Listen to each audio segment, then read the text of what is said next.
Hello guys, आप सबका हमारे यूट्यूब चैनल मेंशन एकेडमी में मोस्ट वेलकम है। दोस्तों, आई होप आप सभी लोग अच्छे होंगे। दोस्तों, आज हम आपको कंप्लीट लूसेंट जीके की बुक को कवर कराएंगे, जो सभी प्रतियोगी परीक्षाओं के लिए उपयोगी है। लेक्चर नंबर आज 1 है।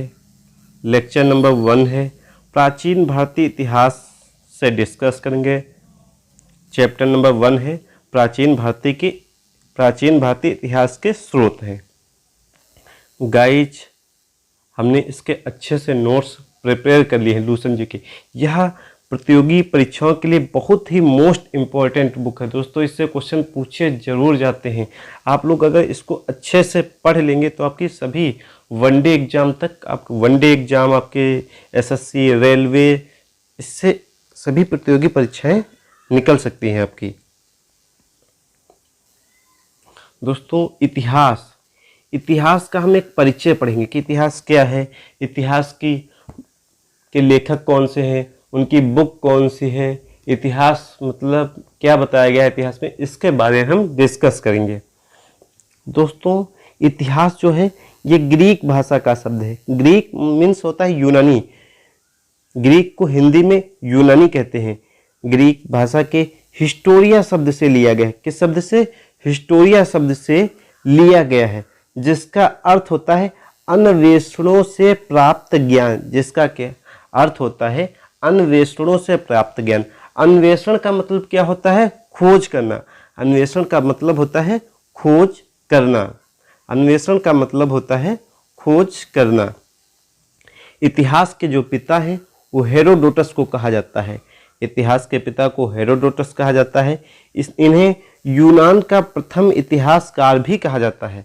इन्हें यूनान का प्रथम इतिहासकार भी कहते हैं। हेरोडोटस की बुक का नाम हिस्टोरिका है। दोस्तों, हेरोडोटस का संस्कृत भाषा में अर्थ हरिदत्त होता है। हरिदत्त संस्कृत भाषा में इसका हरदत्त होता है। दोस्तों, अब इसके हमने शॉर्ट नोट्स बना दिए। इस थ्योरी के हमने शॉर्ट नोट्स भी बना दिए, जैसे आपको कंपटीशन एग्जाम में पढ़ना है। भूल गए मान लीजिए, ये शॉर्ट नोट्स अगर आप रिवीजन नहीं करेंगे तो भूल सकते हैं।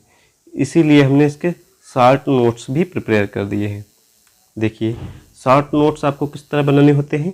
जैसे इतिहास है तो इतिहास किस भाषा का शब्द है, तो आप कहेंगे हिस्टोरिया भाषा का शब्द है। ग्रीक लैंग्वेज के हिस्टोरिया भाषा का शब्द है, जिसका अर्थ होता है अन्वेषणों से प्राप्त ज्ञान।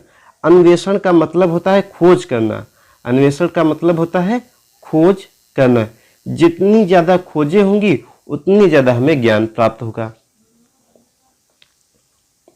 इनके इतिहास के पिता हेरोडोटस को कहा जाता है। किसको कहा जाता है? हेरोडोटस को कहा जाता है। इतिहास के पिता हेरोडोटस को कहा जाता है।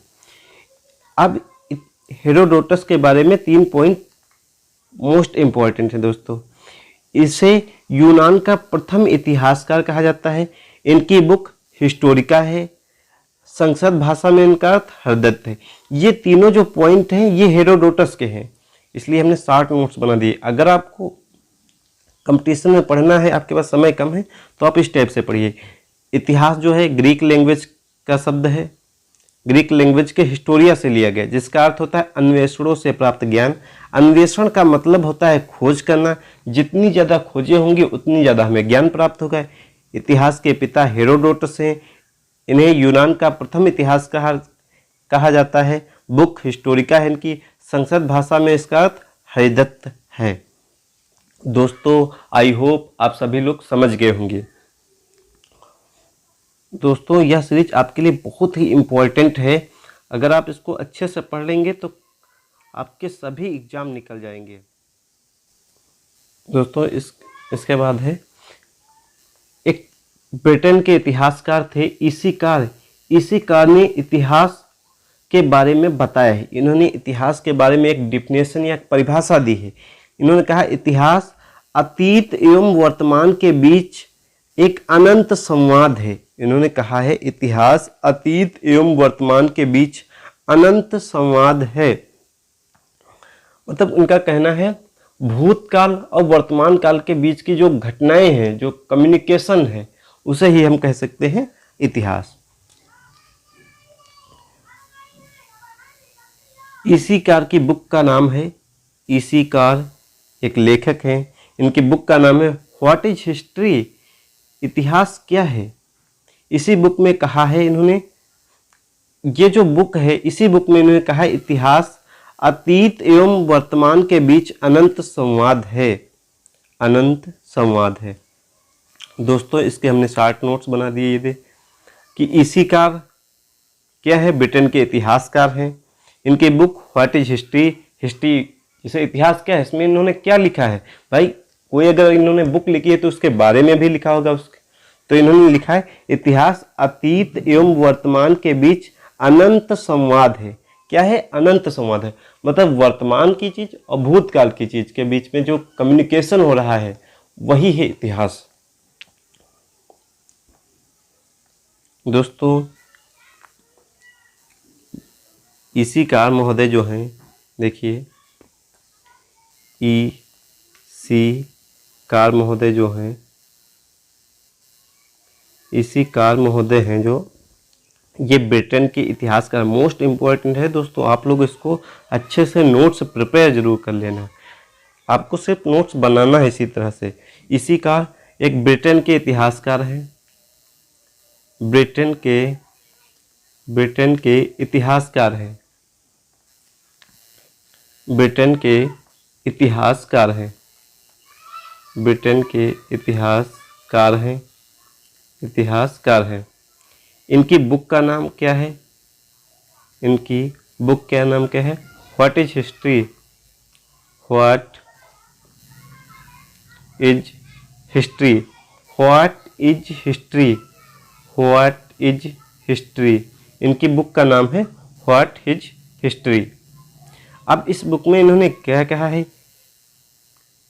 इन्होंने कहा है इतिहास अतीत एवं वर्तमान के बीच एक अनंत संवाद है, अतीत एवं वर्तमान के बीच, अतीत एवं वर्तमान के बीच, वर्तमान के बीच, वर्तमान के बीच अनंत संवाद है, वर्तमान के बीच अनंत संवाद है, अनंत संवाद है। ये आपके शॉर्ट नोट्स, अगर आपसे मान लो कोई पेपर में पूछ लिया, आप कोई रिटन पेपर दे रहे हैं, लिखित पेपर दे रहे हैं, ईसी कार के बारे में टिप्पणी कर लिखिए, तो आप लिख सकते हैं ईसी कार एक ब्रिटेन के इतिहासकार हैं, इनकी बुक व्हाट इज हिस्ट्री है। इस बुक में इन्होंने इतिहास अतीत एवं वर्तमान के बीच अनंत संवाद को बताया है। आप इस तरह भी लिख सकते हैं। लेकिन कंपटीशन एग्जाम के लिए आपसे पूछा जा सकता है कि ब्रिटेन के इतिहासकार कौन है, तो ईसी कार महोदय हैं। व्हाट इज हिस्ट्री बुक के लेखक कौन है, ईसी कार। और किसके अनुसार इतिहास अतीत एवं वर्तमान के बीच अनंत संवाद है, तो ईसी कार महोदय के अनुसार बीच लिख सकते। इसके बाद देखिए इतिहास को हम 2 पार्टों में डिवाइड कर सकते हैं। एक हम भारत के इतिहास को पढ़ेंगे, एक हम विश्व के इतिहास को पढ़ेंगे। भारत के इतिहास को 3 भागों में बांट सकते हैं, एक प्राचीन इतिहास, एक मध्यकालीन इतिहास, एक आधुनिक इतिहास। सबसे पहले आज हम प्राचीन इतिहास के बारे में डिस्कस करेंगे, इसके बाद हम मध्यकालीन इतिहास को डिस्कस करेंगे, इसके बाद हम आधुनिक इतिहास को डिस्कस करेंगे। देखिए प्राचीन भारतीय इतिहास क्या है, हिस्ट्री ऑफ एंशिएंट इंडिया, इसे इंग्लिश में कहते हैं। इसका नामकरण या इसे इंग्लिश में नोमेनक्लेचर कहते हैं, नोमेनक्लेचर कहते हैं। दोस्तों इसको हमने इंग्लिश में भी मेन टर्म्स लिख दिए हैं कि आप लोग मतलब इंग्लिश को भी जानना जरूरी है। इसे नामकरण है तो इसे नोमेनक्लेचर कहते हैं। अब जो भारत है इसको मतलब क्या कहा गया है, महाकाव्य और पुराणों में, जिसे इपिक और पुराण कहते हैं, इसे भारतवर्ष कहा गया। महाकाव्य और पुराणों में भारत को भारतवर्ष कहा गया है। इसे भारत का देश भी कहते हैं, इसे भारत का देश भी कहते हैं। और यहाँ के जो निवासी हैं उन्हें भारतीय या भारत की संतान कहा गया है। दोस्तों आपसे अगर पेपर में पूछा जाए कि महाकाव्य या पुराणों में भारत का क्या नाम मिलता है, तो भारतवर्ष नाम मिलता है। इसे भारत का देश भी कहते हैं। यहाँ के जो निवासी हैं इसे भारतीय या भारत की संतान भी कहते हैं। दोस्तों आई होप आप सभी लोग समझ गए होंगे।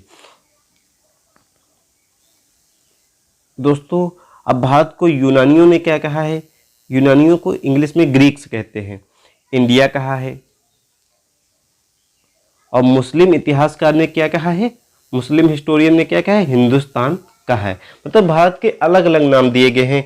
यूनानियों ने अलग नाम दिया है, मुस्लिम हिस्टोरियन ने अलग नाम दिया है, महाकाव्य में अलग मिलता है, पुराणों में अलग मिलता है, ये सब अलग अलग नाम दिए गए। आप लोग इसको याद जरूर रखिए। अब अगर आपको इस टाइप से समझ में नहीं आया तो हम थ्योरी भी लिख दिए हैं, जो टफ पॉइंट दिए उसकी थ्योरी भी हमने लिख दी है। भारत को महाकाव्य तथा पुराणों में भारतवर्ष अर्थात भारत का देश तथा यहाँ के निवासियों को भारतीय अथवा भारत की संतान कहा गया है। भारत की संतान कहा गया है। वो हमने 60 नोट्स बनाए थे ऊपर जो आपने देखे हैं, ये हमने इसको थ्योरी पॉइंट में लिख दिया है। दोस्तों 60 नोट्स अगर 2-3 बार रिवीजन करते तो हमें एक लर्न रहते हैं कि एक मेन पॉइंट हमें याद रहते हैं। आप थ्योरी भी पढ़िए। यूनानियों ने भारत को इंडिया नाम दिया है तथा मध्यकालीन मुस्लिम इतिहासकार ने हिंद अथवा हिंदुस्तान नाम से संबोधित किया है। भारत के अलग अलग नाम है। ग्रीक्स लोगों ने अलग नाम दिया, मुस्लिम हिस्टोरियन लोगों ने अलग नाम दिया, पुराणों में अलग मिलता है, एपिक में अलग मिलता है, ये नाम अलग मिलते हैं। अब इसके बाद हम पढ़ेंगे धार्मिक और ऐतिहासिक ग्रंथ। धार्मिक और ऐतिहासिक ग्रंथ, religious and historical script. Religious and historical script इसे इंग्लिश में कहते हैं। इसके स्रोत क्या क्या है? इसके सोर्स क्या है? इसके सोर्स क्या है? इसके सोर्स क्या है? इसके सोर्स दोस्तों 4 हैं। दोस्त एक धर्म ग्रंथ है जिसे इंग्लिश में रिलीजियस कहते हैं, एक ऐतिहासिक ग्रंथ है जिसे हिस्टोरिकल स्क्रिप्ट कहते हैं, एक विदेशियों का विवरण है जिसे रिकॉर्ड्स ऑफ फॉरेन्स कहते हैं, और एक पुरातत्व संबंधी साक्ष्य है।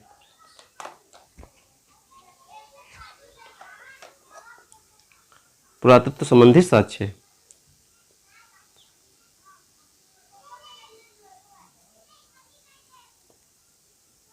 अब इनके एक एक के बारे में हम डिस्कस करेंगे। जैसे धार्मिक और ऐतिहासिक ग्रंथ है, इसको पहले हम 2 भागों को डिस्कस कर लेंगे। एक धार्मिक ग्रंथ है, एक ऐतिहासिक ग्रंथ है। धार्मिक ग्रंथ को रिलीजियस स्क्रिप्ट कहते हैं और ऐतिहासिक ग्रंथ को हिस्टोरिकल स्क्रिप्ट कहते हैं। दोस्तों हमने इंग्लिश में भी इसके टर्म्स लिख दिए हैं, आप लोग याद रखना है। धार्मिक ग्रंथ के अंतर्गत कौन कौन से?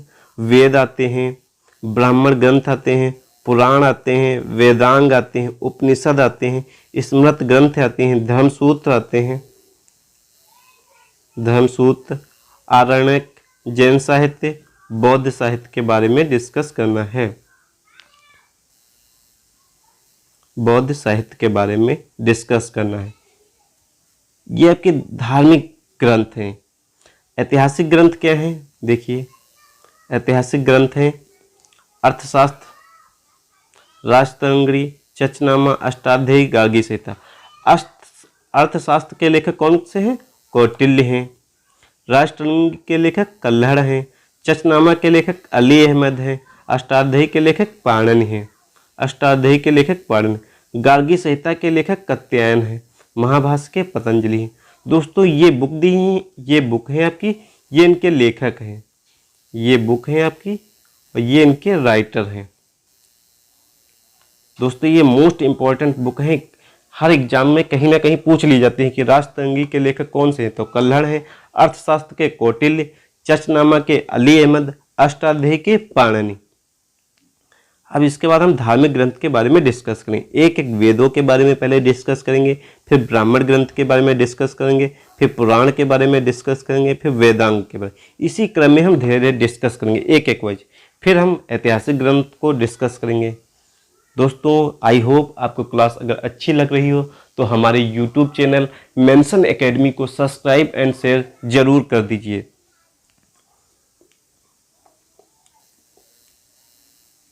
दोस्तों देखिए धार्मिक ग्रंथ में रिलीजियस स्क्रिप्ट में आपको वेद पहले वेदों को डिस्कस करेंगे। वेद क्या है? भारत का सर्वप्राचीन धर्म ग्रंथ है। अगर पूछा जाए वेद क्या है तो भारत का सर्वप्राचीन धर्म ग्रंथ है। इसके संकलनकर्ता कौन है? महर्षि कृष्ण द्वैपायन वेद व्यास हैं। इसके संकलनकर्ता महर्षि कृष्ण द्वैपायन वेद व्यास हैं। वेदों की संख्या कितनी है? 4 है। वेदों की संख्या 4 है। ऋग्वेद, सामवेद, यजुर्वेद, अथर्ववेद, ये आपको 4 वेद देखने के मिलेंगे। मोस्ट इंपॉर्टेंट है दोस्तों, क्वेश्चन पूछा जा सकता है आपसे ऋग्वेद के बारे में, सामवेद के बारे में, यजुर, कुछ भी पूछा जा सकता है दोस्तों। ऋग्वेद क्या, देखिए आपको क्या कहते हैं। ऋग्वेद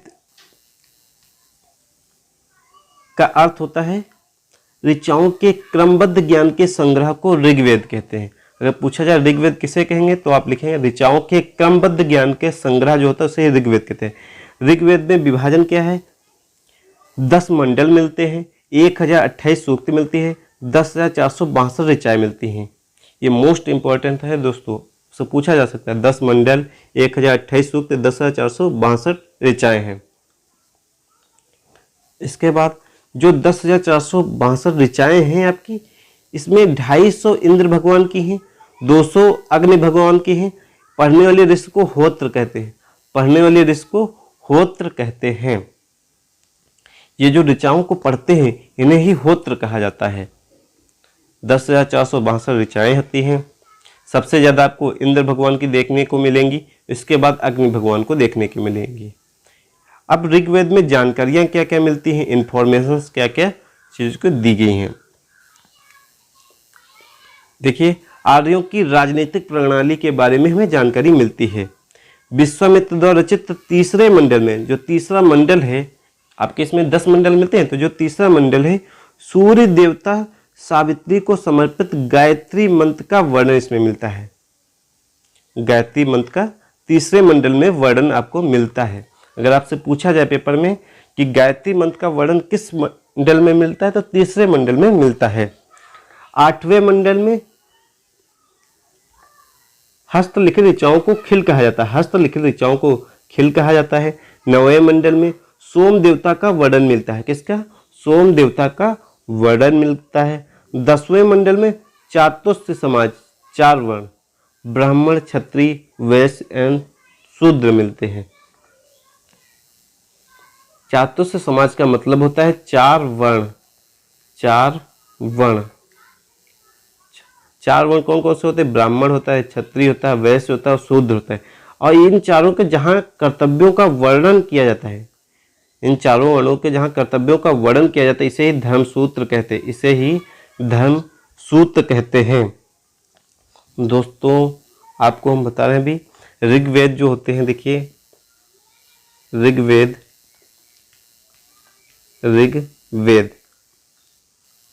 है, किसे कहते हैं? ऋचाओं के क्रमबद्ध ज्ञान के संग्रह को, ऋचाओं के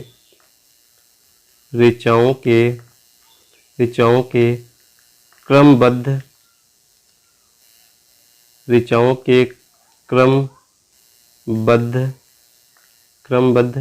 ज्ञान के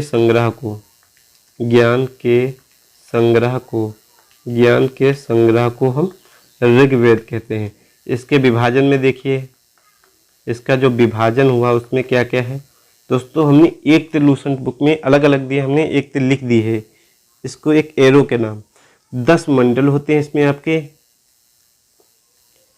1028 सूक्त होती हैं, 1028 सूक्त होती हैं और 10,462 ऋचाएं होती हैं। कितनी? 10,462 ऋचाएं आपकी होती हैं इसमें। अब इन ऋचाओं में सबसे ज़्यादा किसकी होती हैं, उसके बाद किसकी होती है, और इन ऋचाओं को जो पढ़ते हैं उन्हें क्या कहते हैं? देखिए, जो ऋचाएं हैं 10,462, इसमें सबसे ज़्यादा होती हैं इंद्र भगवान की। इंद्र भगवान की होती हैं 200, अग्नि भगवान की होती हैं, इंद्र भगवान की आपको देखने को मिलेंगी 250 होती है। इंद्र भगवान की 250 होती है, अग्नि भगवान की 200 होती है। और इन ऋचाओं को जो पढ़ते हैं, मतलब पढ़ने वाले जो इन ऋचाओं को पढ़ते हैं, इन्हें होत्र कहा जाता है। मोस्ट इम्पोर्टेंट है दोस्तों। इन ऋचाओं को जो पढ़ता है इन्हें होत्र कहा जाता है। जो रीड करता है उन्हें होत्र कहा जाता है। इसमें जानकारियाँ क्या क्या मिली हैं देखिए दोस्तों, इसमें आपकी जानकारियाँ क्या क्या दी गई हैं। जानकारियाँ क्या क्या दी गई हैं, जानकारियों को इंग्लिश में इंफॉर्मेशन कहते हैं, इंफॉर्मेशन कहते हैं।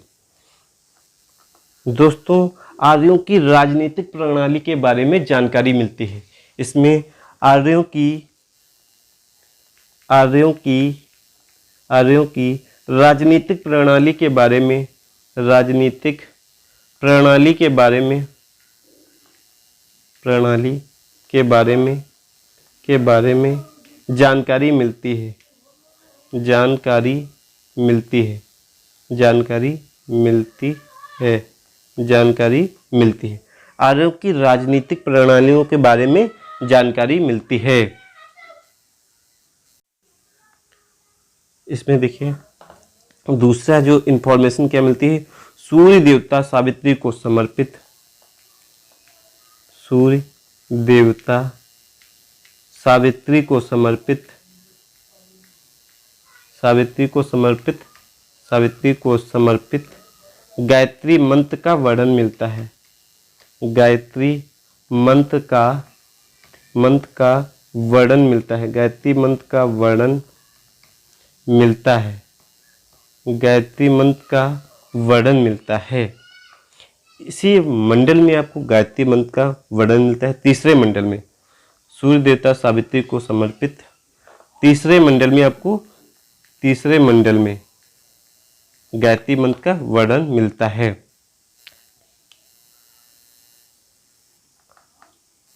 आठवें मंडल में हस्तलिखित ऋचाओं को खिल कहा जाता है। आठवें मंडल में हस्तलिखित ऋचाओं को खिल कहा जाता है। आठवें मंडल में हस्तलिखित ऋचाओं को खिल कहा जाता है। हस्तलिखित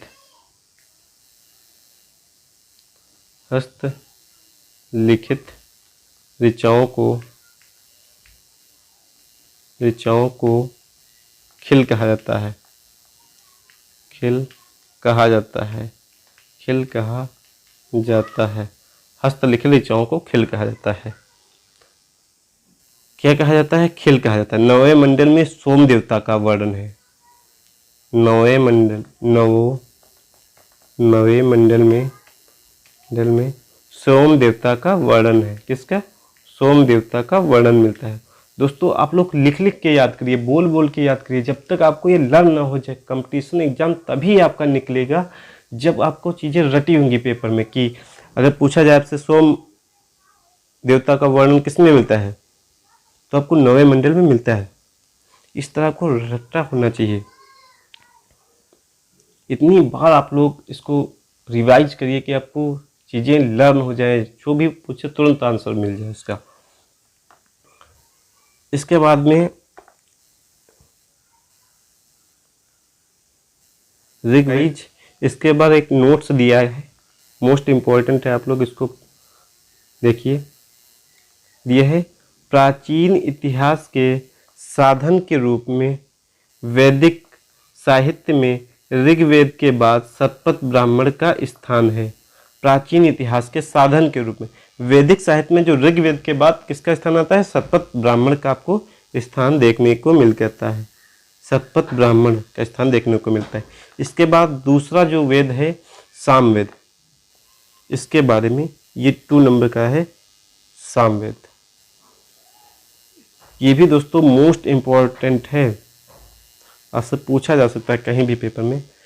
साम का अर्थ होता है, जो सामवेद होता है ये दोस्तों साम प्लस वेद, साम प्लस वेद। जो साम का अर्थ होता है, साम का शाब्दिक अर्थ होता है गान, साम का शाब्दिक अर्थ होता है गान। सामवेद किसे कहते हैं? गाये जा सकने वाली ऋचाओं का जो संकलन होता है उन्हें ही हम सामवेद कहते हैं। इसे भारतीय संगीत का जनक कहा जाता है। मोस्ट इम्पोर्टेंट दोस्तों, अगर पूछे आपसे भारतीय संगीत का जनक किसे कहा जाता है तो सामवेद को कहा जाता है। इसके जो पाठक करता है, इसके जो रीडर है उद्धात हैं। इसके जो पाठक करता है या रीडर है उन्हें उद्धात कहते हैं। इसके बाद देखिए आप दोस्तों, नोट है, यजुर्वेद और सामवेद में किसी भी विशिष्ट ऐतिहासिक घटना का वर्णन नहीं मिलता है। इन दो वेदों में ऐतिहासिक घटना का वर्णन नहीं मिलता है। इसके बाद दोस्तों आपको तीसरा नंबर है यजुर्वेद। यजुर्वेद किसे कहते हैं? वैदिक कर्म कांड के नियमों के संकलन को ही यजुर्वेद कहते हैं। इसके जो पाठक करता है, इसके जो रीडर है, ये अथर्वणीय है। दोस्तों इसकी मोस्ट इंपॉर्टेंट एक बात है, यह गद्य एवं पद्य दोनों में मिलता है, प्रोज एंड वर्स में दोनों में मिलता है। यह इसकी जो एक विशेषता है, यह गद्य एवं पद्य दोनों मिलता है, प्रोज एंड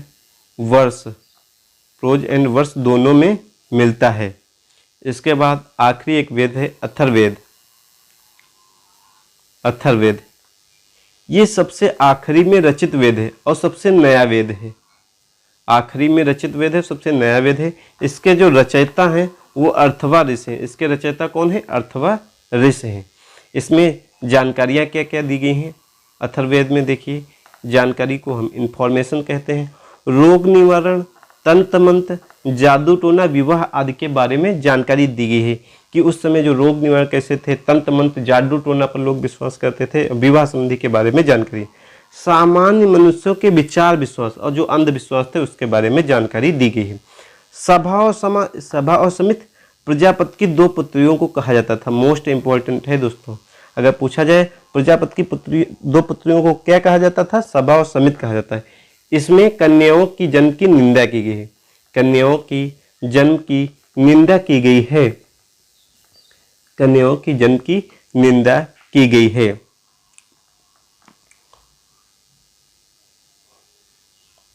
ठीक है, इसके बाद दोस्तों देखिए, सामवेद जो है, सामवेद, साम का जो अर्थ होता है, साम का जो अर्थ होता है, साम का जो अर्थ होता है वो होता है गान। इसे भारतीय संगीत का जनक कहा जाता है। भारतीय संगीत का जनक कहा जाता है। इसे भारतीय संगीत का जनक कहा जाता है। जनक कहा जाता है।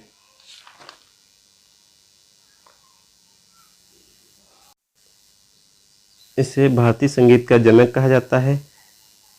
इसके जो रीडर हैं वो उद्धरात है। इसके जो रीडर हैं वो आपके उद्धरात हैं। उद्धरात हैं। ये मोस्ट इम्पॉर्टेंट पॉइंट है दोस्तों, आप लोग इसको याद जरूर कर लीजिए। इसे भारतीय संगीत का जनक कहा जाता है। इसके रीडर उद्धरात है। साम का अर्थ होता है गान। साम का क्या अर्थ होता है? गान होता है। दोस्तों आई होप क्लास अगर आपको अच्छी लगी हो तो हमारे यूट्यूब चैनल मेंशन एकेडमी को सब्सक्राइब एंड शेयर जरूर कर दे। गाइज, हमारी पूरी वीडियो को देखने के लिए आपका बहुत बहुत धन्यवाद। थैंक्स दोस्तों।